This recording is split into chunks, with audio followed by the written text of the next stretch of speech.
Good afternoon. I'd like to call the December meeting of the Richmond Parks and Recreation Board to order. The Richmond Parks and Recreation Department provides for the positive development and well-being of the Richmond community through the provision of parks, greenways, trails, and recreational programming and facilities while working in cooperation with other service providers and partners in the community to maximize all available resources. We have no extra guests or anything like that. We do need to amend item 11B to include the rates discussion. I'll make a motion to amend the agenda to include item 11B, the approval of Highland Lake Golf Course 2026 rates. Here a second? I second that. All in favor? Aye. Opposed? Everybody read the minutes. Any questions, comments about the minutes? Entertain a motion to approve the minutes. So moved. Second. All in favor?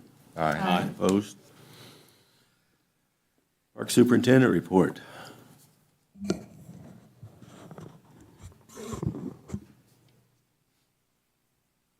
Good evening. I just wanted to thank you all for being here, obviously, and I wanted to give you a couple updates on some things that I've provided for you and also some exciting things that we have going on. Obviously, this evening on the 11th here, we have our first food and beverage public hearing, and then we also have another public hearing on Monday on the 15th. So tonight's public hearing is at 7 p.m., and we have another opportunity for public hearing on the 15th at 6 p.m. here in council chambers on the 3rd floor of the City Building. So I just wanted to update the board on that and appreciate your support and also the community's support on that. So yes, we have that opportunity for the food and beverage opportunity that's coming up. Any questions on that at all? Okay, and then the Veritas schedule, as you remember in November, you approved Veritas as being our owner's rep who will guide us through the RFQ process and then also into finding a developer, working through that. And so I did provide you a update on the schedule here, and it's a draft copy, but we have a pretty aggressive schedule trying to find a developer by mid-January. I hope to be able to provide you a recommendation by by February's board meeting, if not before. And so I just wanted to highlight that and let you know that we're well on our way with working through those kinds of things. We also have had a couple developers reach out showing their interest, which I also forwarded to Veritas. So that is very promising. So I'm very excited that we do have interest in our Gorge projects, Phase 2 and Phase 3. I have given you a pretty hefty stack of information in front of you. I can also send this to you digitally, but it is something that I put together for the Finance Committee for Council. These are things about sustainability for the Parks Department and things we have done in regards of our master plan from 2020 to 2025. So these are things that have been completed so far. These are things about the current state of the Parks Department. And then the facilities, obviously, the facility assessment, which I've already provided during the budget time, and then also provided the park board as well. But some good reading material when you have a moment. And if you have any questions, I'm happy to provide some insight or any questions if you have those answers to any questions. We are actually working through a new logo. And so just like the city has a new logo coming forward, we are working through that new logo. We've been working with Guide Studio on a couple new options, and we've kind of landed on an option that we're really liking. So I just wanted to kind of give you that option or give you that information, and I will send that over to you just to kind of look at. So I wanted you to know that. And then I can answer any questions on the Park Assistant Superintendent report. Any questions? I don't believe we have any. I will also be doing a presentation this evening at Board of Works right after this in regards to the food and beverage. I also will be taking the MKSK contract for the Glenn Miller Improvement Plan, to move forward with that for their approval. And so I'll be attending Board of Works after this meeting. So we can move forward with the Glenn Miller Improvement Plan. Okay, any questions for Denise? Division reports, October financials.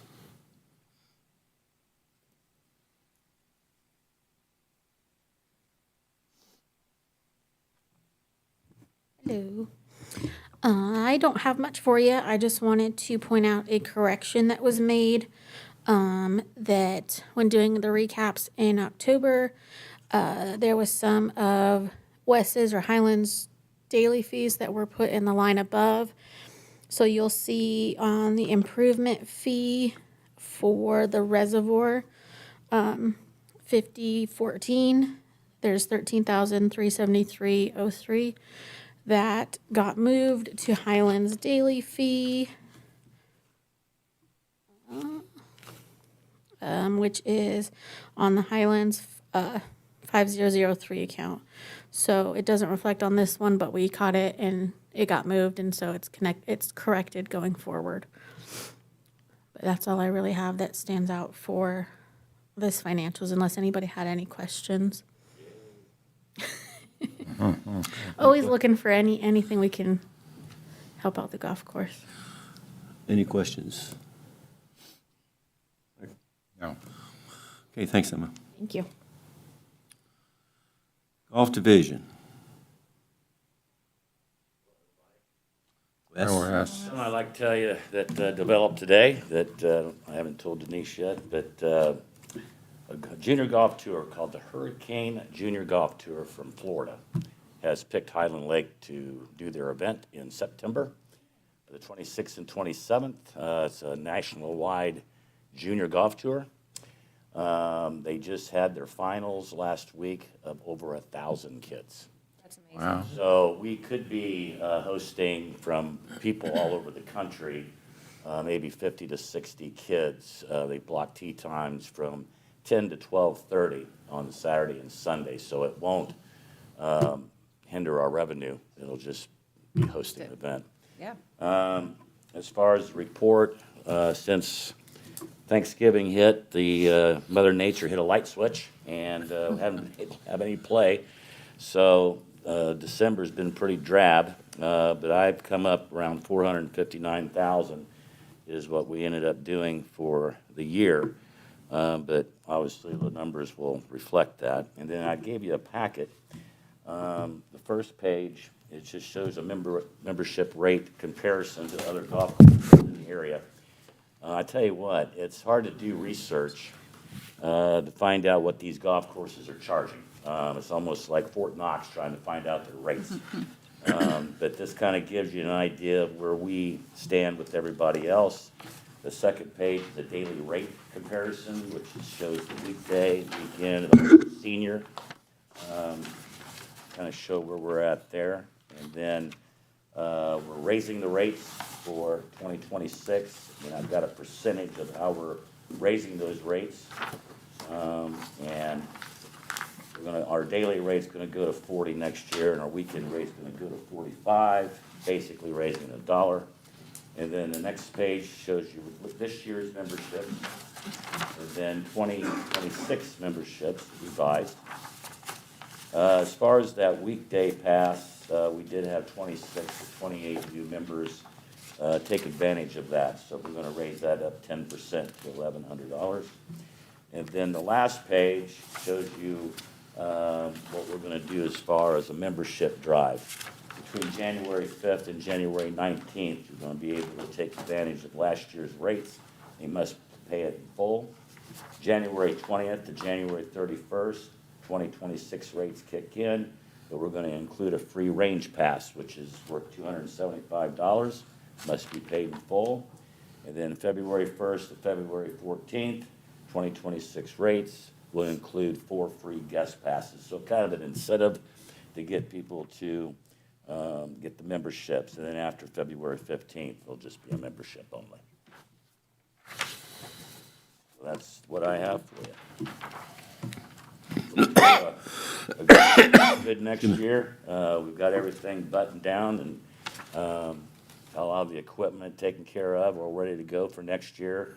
Golf carts have been winterized. About ready to take a Christmas break. I did want to draw your attention to the range.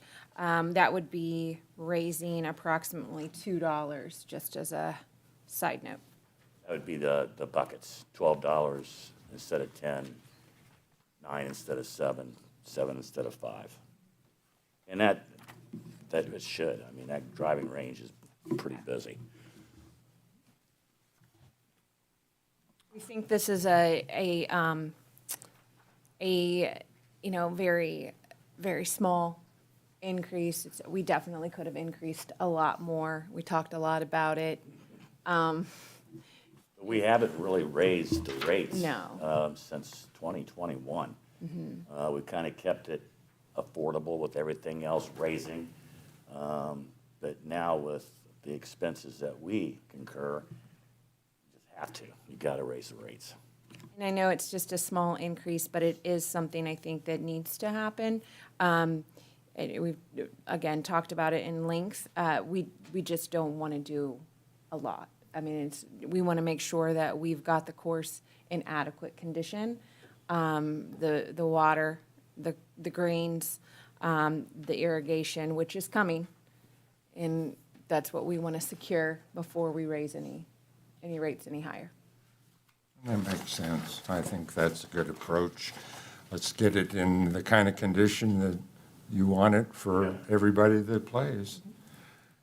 And tonight, we'll move a step If closer to everybody that. agrees to this, then I'll immediately get a hold of T-Snap so we can advertise this drive via social media and an email blast. And one of the reasons, obviously, we're trying to do a approach of a raise the rates across the board approach, so that we're not singling anything out, but we're doing it across the board. Has T-Snap done what we expected it to do? Okay. It has been a very good marketing opportunity for us. They're really easy to work with. I put together, a tournament or whatever we're trying to advertise, send it to them. They usually have it posted within 24 hours.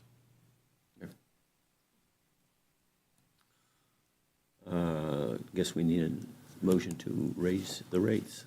That's a new business. If you want to bring it up, I'm happy to. All right, well, we can wait, or we can do it now. We should wait. All right, we'll wait. Thank you. Thanks, Wes. Becky?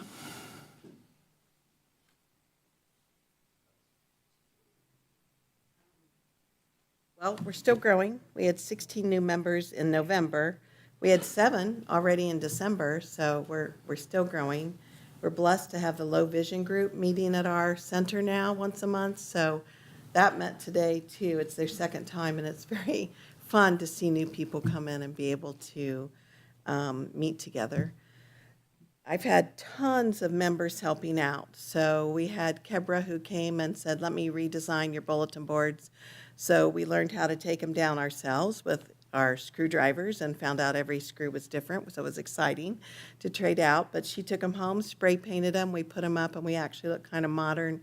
And then she used a Cricut to cut out letters. So it looks really good.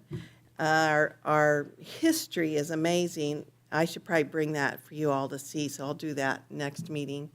Because it starts actually in 1920 and then goes to 73 when we were adopted on 10th Street, and it moves to the present. And Marla and Cheryl put it all together from the stuff we dug out of closets and attics, and now it's in a book, and it's kind of fascinating to read.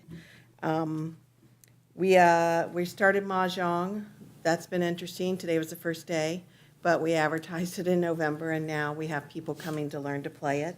We went to the Joseph Moore Museum. That was really fun, and a lot of people hadn't been there since we were little, so now everybody's taking their kids for Christmas. So we're going to try to go to all the museums so we can reacquaint ourselves here. And great place to shop, too. I was impressed on that. Our science fiction to science fact was kind of a mystery when we first started, because the one we chose, we realized that some of us were older and we saw it, and some of us were the younger seniors and it was foreign to them. So that was an interesting thing to learn in our science fiction to science fact. We got a donation that was a surprise from Mayflower. We didn't know that when they take a trip, if you had 10, you can get a donation, but actually 4 people took it. They still gave us one, and I got $1,000 in the mail from them. So yay for our programming. We added that to our Myers 5, and that was a good way to start off.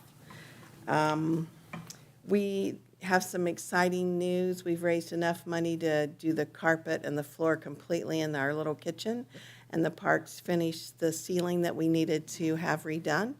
And so we're ready to go. In January, we'll have a new space to do programming. So do you have any questions or anything, or? Questions? Good job. She Thanks. also included her fitness schedule that I think is a really yeah, I great, so you forgot. might want to just take a look at that link.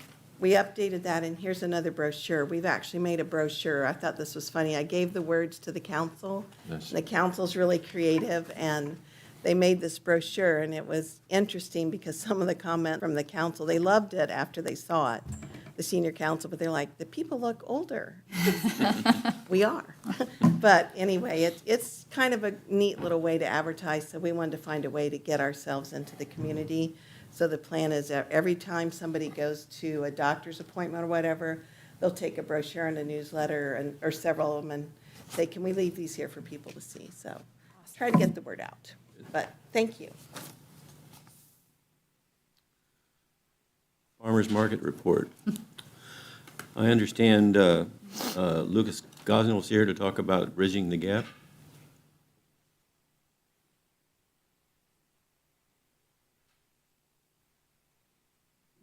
Hello, I'm Lucas Gosnell. I'm some guy that lives in town. My dad and my uncle are disabled, and they get SSI, and it's not enough to cover things usually, and so they also get SNAP. And recently, the Bridging the Gap program, I saw it on Facebook, and I've been having a hard time actually convincing my uncle and my dad to actually even get out of the house, especially because it's December, but even before that. And I was able to look at them and be like, hey, this is essentially free money. We don't have like a lot of luxury in this. We should at least come down and see it. And I managed to convince my uncle to actually come down. And now he's actually like walking with me down there sometimes, which is amazing. The man hasn't walked for a long time, like very much. And when I go down there, I feel like I actually can like I have choice in the matter. I don't usually feel like that because we just don't have the money to do things. I'm all the time walking past things and being like, I can't afford that. But I can now. I go down there and I'm like, this is a really nice pastry. I don't have those nice pastries. And then I did. And it made a difference so much. Wow. And more than that too, during the shutdown, things were scary for a little bit there about SNAP especially. And there were a lot of people in town, very good people, who helped us out a lot. Several businesses that actually go down to the farmers market regularly. And I told myself, if I ever had a chance, like after that, to like help them, to do anything to help them, if things got better, then I would. And the Bridging the Gap actually has given me that chance. There were several people down there that I've now personally know better actually because of the interactions, where I've bought things from them on purpose because I knew that they helped me out when I was in that situation. And I don't have that chance. I don't have a lot of money to donate to people ever, even though I do want to sometimes. This was an amazing opportunity for that. And I don't normally speak out about these things, but it's made such a difference already. And it's not even been that long. Combined with the double food SNAP tokens, which is just another amazing thing that I've been using regularly to try to help us out.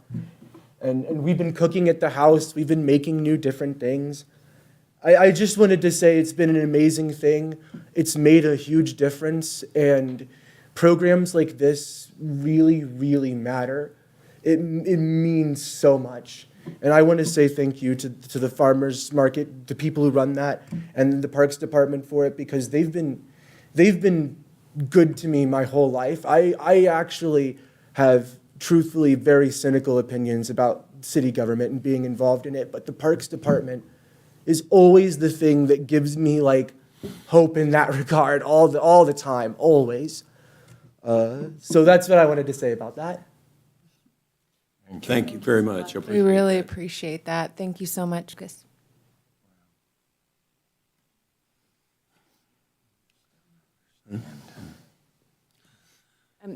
As you can see, and I just want to kind of draw your attention to the amount of people that we have been able to help here in the Bridging the Gap report that we did provide for you in your report, just to kind of highlight some of the things that he was able to say. But yeah, we are very, very thankful for our partners with the Bridging the Gap program, which would be the UEA and Reed Health, Reed Community Engagement. So really thankful for that. We'll be doing this until the end of the year, and really thankful for the opportunity. We've brought out a lot of people to the market that have never been to the market, and it has been a really big help for a lot of people, but also for our vendors. And so I have to say that, they also feel the crunch on these kinds of things, and they're expecting a certain amount of economic, stability, and then it's not there. So they've been very, very thankful as well. So I just wanted to have that report for you so you could see that, reasons like this are why we do what we do. So thank you, Lucas. Okay, community Christy as well. And Emma, I should also say this. Emma's been filling in at the market since we've been shorthanded. So she goes every Saturday to help because the Bridging the Gap program has been so big. So she's been standing at the table helping out. So Emma's been filling in, and since Christy's been shorthanded, she's been kind of taking it. And Abby, who you see on this list, you haven't met, but she's one of our assistants. I don't know how to top what he just Oh. said. Yeah. So thank you for that. It really is, it's really meaningful, and it's something that I can just piggyback and say, being at the market every Saturday, you see the thankfulness in people's faces that they are able to come out and get fresh local food. We're seeing new faces, which I think is the most exciting thing. It's introduced the SNAP program to a whole new customer base that, we're seeing caretakers bring their patients out to utilize it. So I think, as unfortunate of a situation as it's been, it's also, we always try to look at the positive of it. And I definitely think we will continue to see that program grow just by being able to do this. So thank you. And thank you to Emma and Abby and everybody who's helped get us to this point. So but then on the community recreation side, we just wrapped up the Frostbite 5K last week. We actually ended up, my numbers are a little short there in your report. We had 47 walk-ins the day of the race, so we ended up with 217 participants on a very cold December evening, snowy December evening, but it was beautiful. The snow really added to it. So we're thankful to the Wayne County Challenge for allowing us to be the final race of their series. We will be hosting their end-of-year celebration in January here in a few weeks. Scary to think that that's in a few weeks, but just to kind of say thank you to all the participants and be there to celebrate with them. So we just finalized all the 2026 event dates. So just working with Amber to get spaces nailed down, make sure we don't have any overlaps, and we'll have those dates for you at the next meeting. So be happy to answer any questions if you have about the farmers market or community recreation. Saturday's going to be a tough day this week because of the weather. If you've noticed, it's going to be Yes. extremely cold, and I don't know if we have, will we have it warm enough, you think? Because usually those heaters work pretty well, but that's an Yeah. open air space at times, so. I don't think it'll be much colder than it was the last Saturday we were down there, and we did all right. I mean, our vendors come prepared. We will be packed to the brim this Saturday. We have a huge vendor list that we will be submitting out tomorrow morning, and with it being the last 2 weeks before the holidays, we anticipate it to be a busy day. So we will keep it moving, and yep, we'll have it cranked up just as warm as we can in there. Yeah. Yeah, we actually, Christie requested that we remove the stage early because we needed For to fit more new vendors? Yeah. some more vendors. Yep. Okay. Yeah. So, we don't know what the weather's going to bring. We don't know if there might be some cancellations, but we are Yeah, expecting a some- large vendor list. Probably about 40 vendors this Saturday, which will be the largest we've ever put in Star Jeanette. So lots of it. shopping opportunities. You should come out and check it out. Buy local. Yeah, thank you. Thanks. Thank you. Okay. Any events you wanted to highlight or anything, Denise? Okay. Board concerns and comments. Delegations, correspondence, old business, new business. Approval of the contractual team member trail and service leader. So I have before you a contractual position in a scope of services in Exhibit A. This is a contract that we are requesting for a team member to be considered as a trail and service leader. And this one is for Brandon Paninsky, who's our current trail and service leader at this time. This has been a grant-funded position for over 4 years. And at this time, we worked on putting it in the 2026 budget. That was not an option in 2026, and it was removed. Therefore, we were able to move it into contractual line item and work through some scope of services with this individual, and very happy that he's interested in working with us in this capacity. So my recommendation is to move forward with Brandon Paninsky in a contractual way as a team member through Trail and Service. Happy to answer any questions. Anybody have any questions? Entertain a motion to approve the contractual agreement with Brandon, what's his last name again? Paninsky? Paninsky. So moved. I'll second. All in favor? Aye. Opposed? Approval of Highland Lake golf rates. These are the rates that you have before you in the folder that Wes presented. Again, very minimal increase, but we do need to continue to stair-step these rates up, and so it might not be, we need to continue to work through our peers and kind of continue to get with the areas there that continue to raise their rates as well. We do feel like we have a great product. We do feel like we have a great course, and so we need to make sure that we're showing that as well. So we know we have work to do, and we are dedicated to doing that as well. And then we'll come back, hopefully, and show you all the great work that we've done and provided to the course, and maybe be able to raise the rates further. I have one question, if I might, and I'm assuming that the rates that you published in here were this year's rates at the competing courses. Is that correct?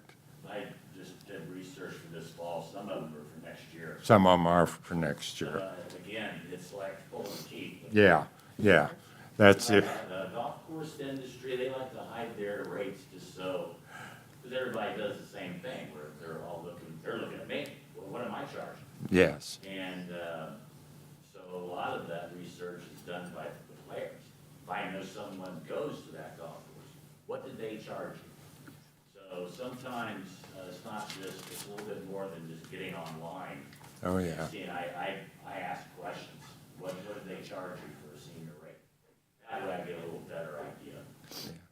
Well, you've been at it once or twice, so I think you know. The other thing is sometimes they don't have to secure their rates in January either. we secure our rates in January and for the budget year. I make a motion to accept the Highland Lake Golf Course 2026 rates. Here a second. Second. All in favor? Aye. Opposed? Okay, approval of the AFSCME local union contract. This is our local union contract, and I have before you a contract that hopefully you've been able to review. There's one that's a clean copy and one with the track changes on it as well. This is a typical contract you see almost every 3 years. This is one that has been approved from the union as well, and it comes to Park Board, Board of Works, Sanitation, and Streets, all of the boards, for your approval process. And so these are the articles that have been updated: Article 1, Article 3, Article 4, Article 6, Article 12, and so on, that you see in some of these changes.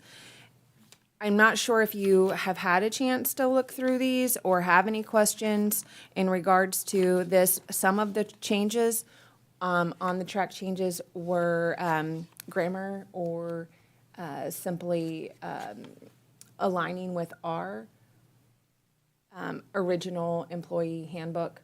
So some of those changes HR wanted to align with as well. So you'll see some of those in there. We also made sure that the positions also were in alignment. You'll see that. But all in all, I was involved in the negotiation process as well, and everything seemed to go pretty smoothly. HR pretty much took care of a lot of it.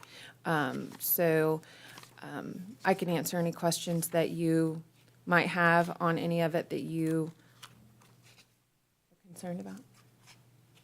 Any questions or comments? Pretty straightforward. It is pretty straightforward. They will receive a raise for the next 3 years. That is something to be on page 32. I think that's one thing to note. They will receive a non-compounding cost of living of 3% for each of the following years, 26, 27, and 28. So I think that's something to note in this as well. Okay, any questions or comments? Entertain a motion for approval of the AFSCME labor union contract. So moved. Second. All in favor? Aye. Aye. Opposed? Okay. Any other business? Entertain a motion for adjournment. So moved. Here a second. Second. All in favor? Aye. Aye. We're done.